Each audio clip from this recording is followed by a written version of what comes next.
Saan po makikita yung 4 plus 4 na RAM para maging 8128 na siya? So, ang tinatanong niya is all about the RAM extension, virtual RAM, or yung RAM plus option dito sa mga Samsung Galaxy phones. Okay, so what I'm using right now is the Samsung Galaxy A16. Naka-silicone case lang siya. Nabili ko rin dito sa may TikTok store. Yan. So, madali lang siya i-turn on. Punta ka lang sa settings. And then, dito hanapin mo yung device care. Alright, so, sa device care, punta ka sa may memory options. And then, scroll down a bit. Nakita mo tong option na RAM Plus. Now, click mo yung RAM Plus. And then, pwede mo na siyang i-turn on. Itaggle mo lang tong button. And then, pili ka kung how much na virtual memory yung kailangan mong gamitin.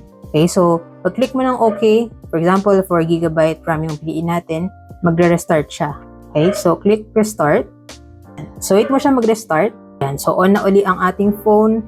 So let's check sa settings kung na-turn on na ba yung kanyang RAM Plus option. Device care. Okay, punta lang uli tayo sa may memory. Scroll down lang uli kayo dito. And then pag nakita nyo na meron na siya nakalagay na 4 GB, ibig sabihin, naka-turn on na siya. So yun lang, ganun lang kadali. So let me know if nakatulong tong video and follow for more tech content.